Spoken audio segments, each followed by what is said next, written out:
I actually need to say anything else? So, we have arrived. And you know, I have no idea what I had in mind when I chose that title. Okay. So we have arrived. Yes, indeed we have. Where is it that we have arrived? Here now. And you know, so often we think, I've arrived, that's it, I don't have to do anymore, right? I'm done? Not. It's like, where are we going to arrive tomorrow? What am I going to be doing the next day? I was just musing this morning, okay, I'm 70. How much longer am I here? You know, how much longer is it going to take me to get my job done? You know, another 5 years, another 50 years, I don't know. And we keep arriving over and over again. And somebody said, you know, there is only this magic moment of now. And I think when arriving, I got thinking about evolution.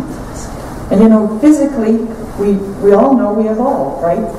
Scientists tell us that we used to need an appendix and now we don't need it anymore because we don't use the same diet we used to have, you know, 20,000 years ago. And we all know that our grandparents are at least a foot, our grandchildren are at least a foot taller than our generation, right? Physically, we're getting stronger and taller and faster. Intellectually, you all know grandchildren, you know, that's why we call up our grandchildren when we get the computers acting up, right? Because our generation couldn't go there. So kids now are just born with that. It's part of the general consciousness. You know, so intellectually we're evolving. Spiritually, are we evolving? I like to think so. I like to think so. A few years ago, there was all this talk about the indigo children and, you know, about kids are being born now, these days, having moved further along, being already in touch with the infinite and what it is.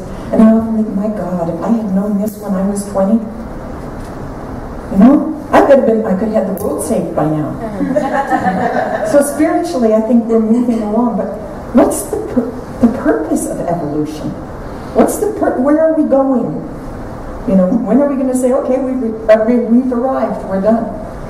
Well, I think the purpose of reincarnation, of our coming back as human beings, if that's what we do, the purpose of doing that is to do it enough times that we don't have to do it anymore, so that we make the human experience obsolete. You know, like a doctor's primary job should be to make his her job obsolete, right? Instead of finding more diseases to keep themselves employed. But that's what we're moving to, hopefully, is we're doing it so we don't have to do it anymore. So we've arrived at this spot so we can find what the lesson is in this spot so we don't have to come back to this spot anymore. That's what arrival means, I think, for me. I was in Seattle last month at an ongoing education conference, as you know, and we did a lot of talk about intention and vision. And when I say intention, to me this is different from goal setting. Goal setting is stuff we say we want, and I'm really ambivalent about it because it's almost like a negative affirmation to me. This is what I want, therefore this is what I haven't got. But an intention is kind of like, where am I going? Where is it I'm going to be when I've arrived? And intention has within it everything that's needed to make it happen. So after all this work we did in the week long about setting our intentions, their instruction was, and this was all the big guys in the movement, you know, big guys. Okay, go back and don't do anything. Don't say, okay, I've learned all this great stuff, now, you know, here we go. No, just go back and don't do anything. So we cast a vision. And I've been here just over a year now, and the honeymoon is over. and you know, you're starting to get used to me now, you know, and the love affair is over, and now you're starting to see she's making mistakes and all that good stuff. One of my jobs I'm supposed to do is cast a vision. And I don't know whether I've been casting enough vision or not. But anyway, I cast a vision in Seattle. And the vision I cast was 120 adults and 20 children here every Sunday. Everybody okay with that? The date that came to my mind is March 21st, 2013. So can you align with me on that one? Does anybody come up right away with how are we going to do it? Oh my God, where are we going to put 20 kids? Who's going to teach all these kids? I don't know if you know it, but we have our office, of course, that we're using for children now. But there's another room down the hall that we could rent if we needed it for teens. Did you know that? You know, there's all sorts of unexplained answers that we can do. Speaking of which, unexpected income. I cast part of my vision is a monthly income for the center of $8,000. That's a little bit more than twice what we've ever done so far. And again, it's not for, what are we going to do with these? It's just that when we cast the vision, the money that's needed shows up with it. So my vision is big enough that $8,000 is about where we're going to go with that. Does that seem possible? Can we figure out where that's going to come from? We've been running this unexpected income program for 2 months? So far, the center has received $1,470 some over an addition, unexpected, which means that you guys somewhere received $14,700. And it came from all sorts of places that were total surprises. That we didn't know. Somebody said to me, "Can I keep doing this afterwards?" Yeah. Yeah, that's what it's about. And it's the same with the principle of tithing. It isn't about getting money out of you. It's about raising the consciousness, casting a vision for what we want to do in our world, and all this stuff, including money, just comes with it. Right? So that's where we're going.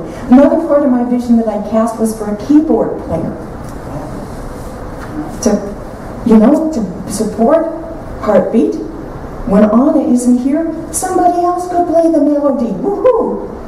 And my thought for this keyboard player is that maybe it could also be somebody who can compose a bunch of new songs, teach them to Heartbeat, maybe got an audience for them here. Hey, maybe make some CDs with his new songs. Yeah, we support. Everybody okay with that?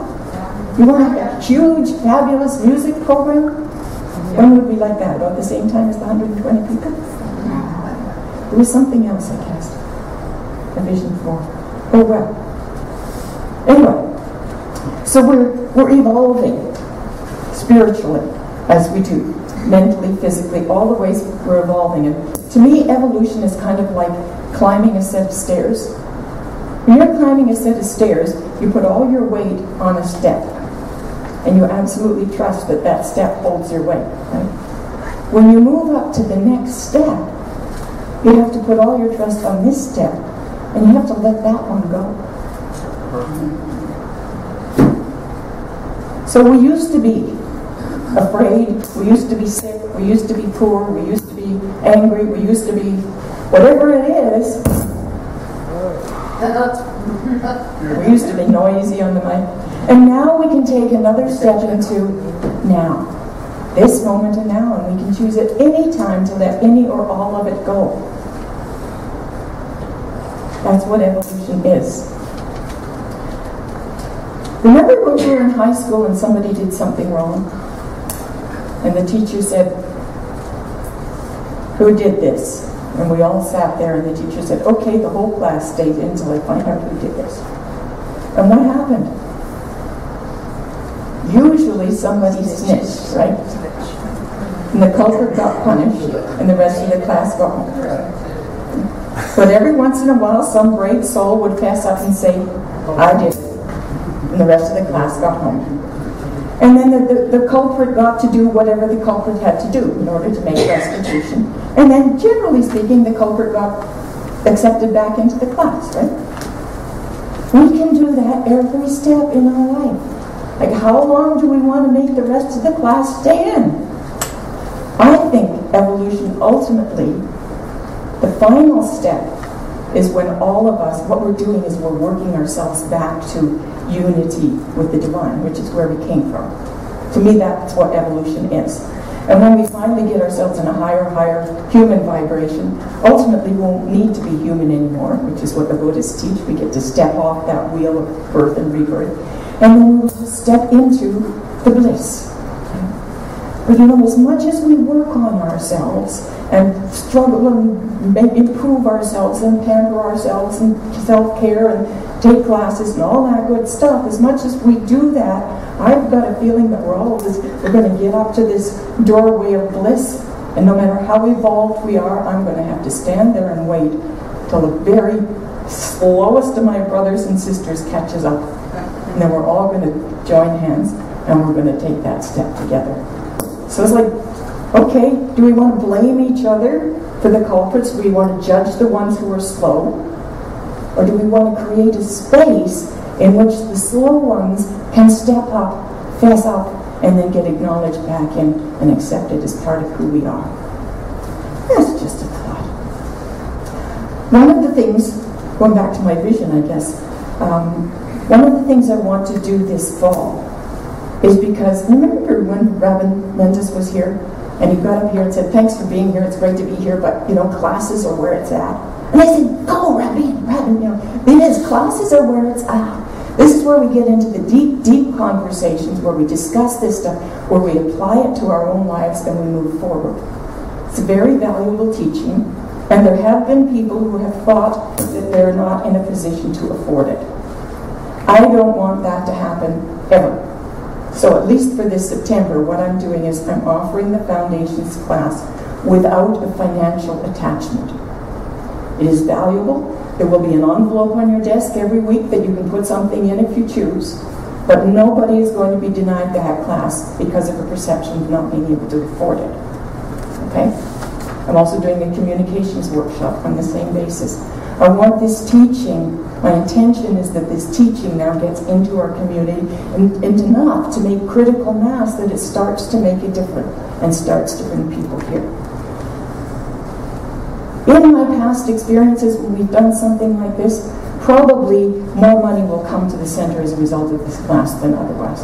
My first center in Victoria, the Victoria Truth Center, actually had, unfortunately they were kind of waning by the time I got there, but 50 years ago, they had a young people's group of over 100 people. I mean, this was burgeoning.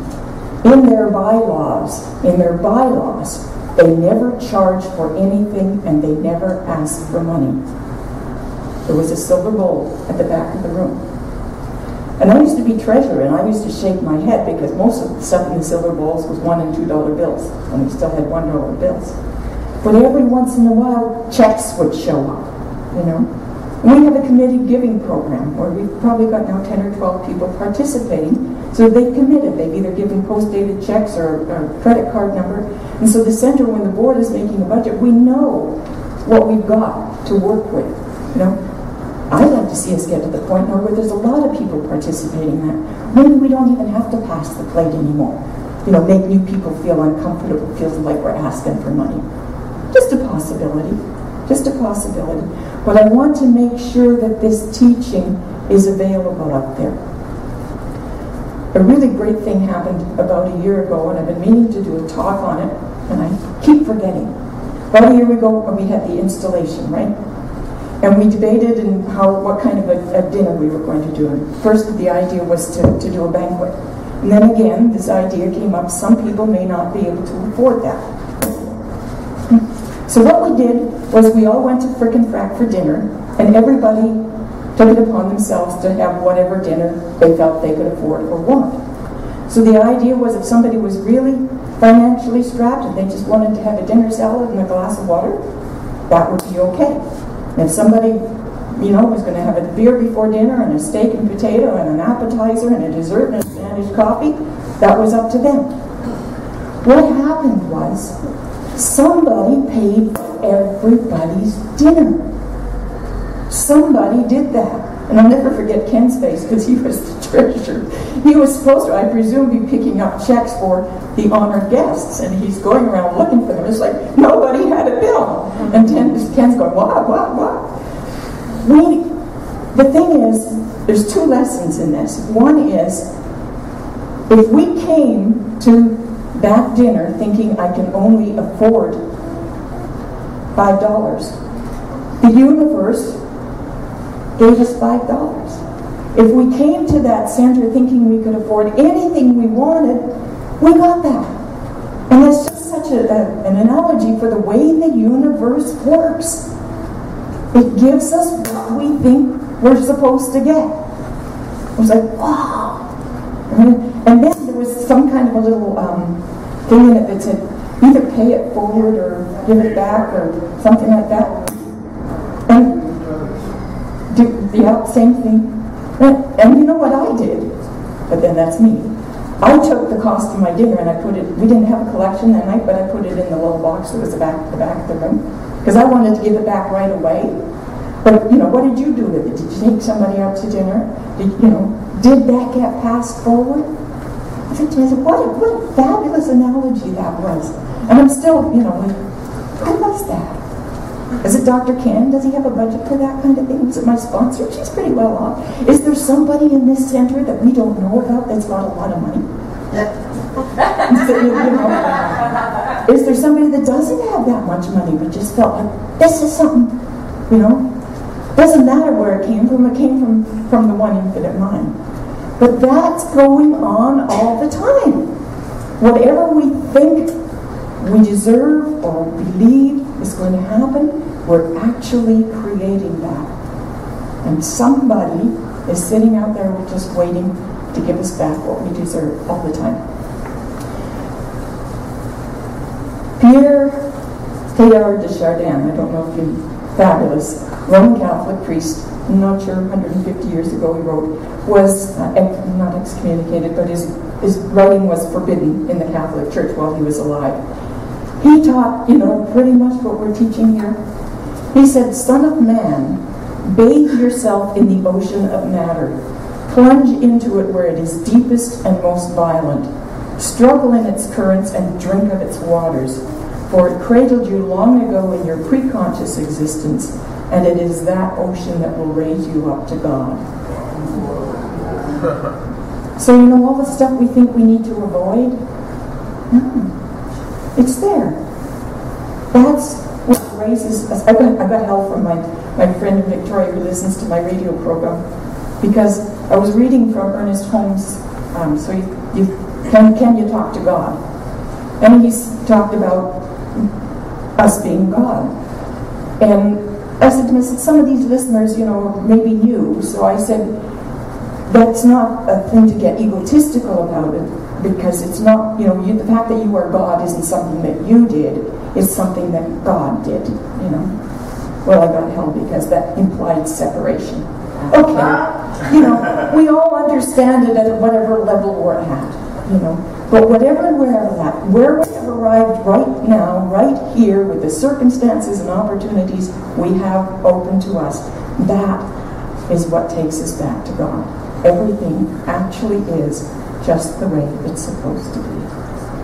Happy birthday.